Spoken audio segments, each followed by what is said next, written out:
So I want to take a closer look at this 88.2 SIOJP board.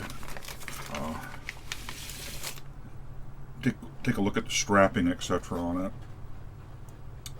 and figure out where we are. So I've got the board and the manual here.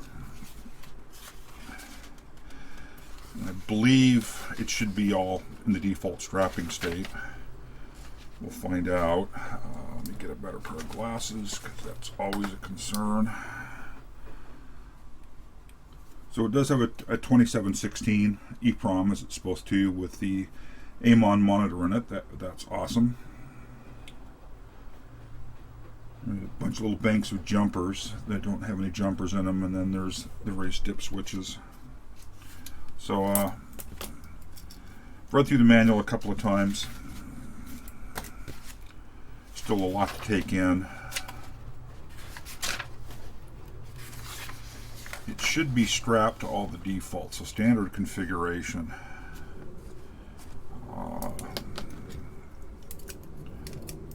We have J1, shunt pins 1 to 2.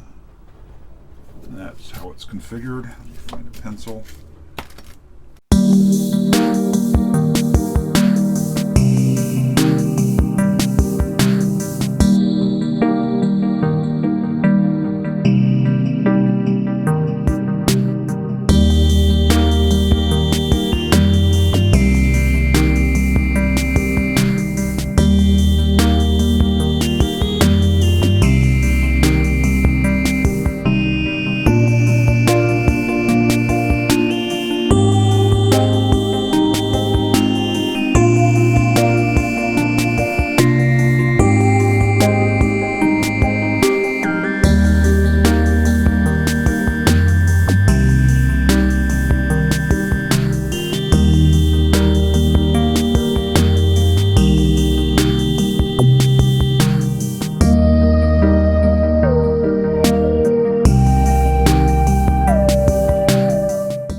He did send me the board all strapped as default. I would have expected that, but it's just good to know.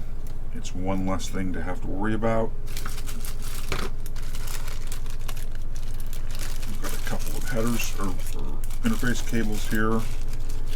And these jumpers he provided are just extras. Don't need to worry about them. These are keyed. And he's also actually gone in, or somebody has, with a marker and highlighted pin 1. So it is a nice double check.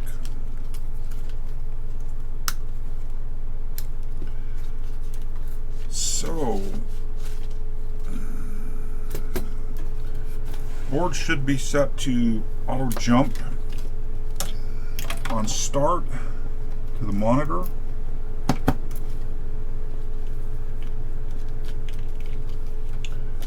Keep those out of the way.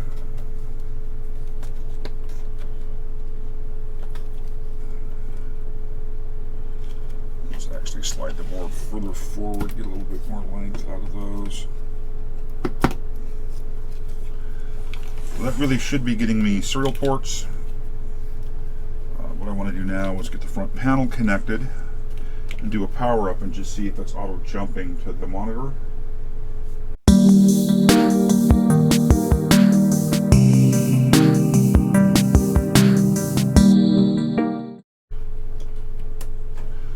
I expect the system now to do an auto jump to, I believe, address F800. Let's see if there's a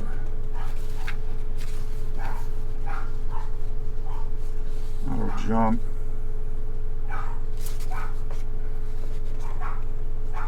The dogs are excited about something.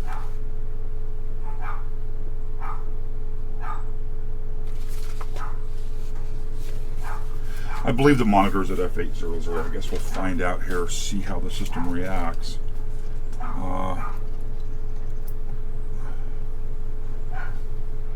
Let's go ahead and stop, reset, and run. And that's certainly not what I was expecting.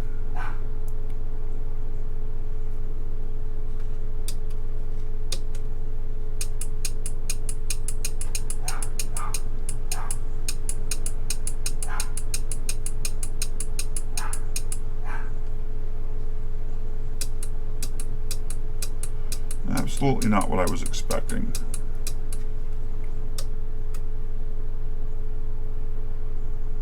So what do we got going on here?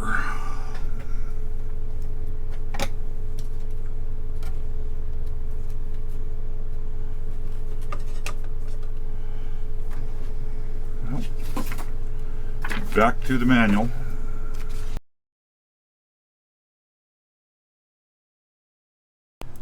Address F800. Do I have to actually... Maybe I have to actually go to that address for execution. Let's find out. Stop reset. F800. Examine. Run. No, we're right back where we were before. Oh, didn't start at the right address. Stop. Do a reset again. Go ahead and set the address F800. Okay, that looks more logical. That's much more what I would have expected to see. We're seeing activity on the import LED over here, so I would say it's trying to read a console. That makes sense. If we stop and just do a bit of single stepping, we may get to a point where we see an import happen. There's the import. So it is trying to read, I'm assuming, from the UART. That's a good sign. It did say the auto jump may not be enabled. I'd have to go back and look at the jumpers again. There's a lot of configuration, but it does appear to me it's seeing the EEPROM. Reset. Go ahead and examine. Or examine. So we get the base address there. And if we do a run, again, that's looking to me like it should. I'd say that that's running the monitor. So the next thing here is going to be to get a terminal hooked up.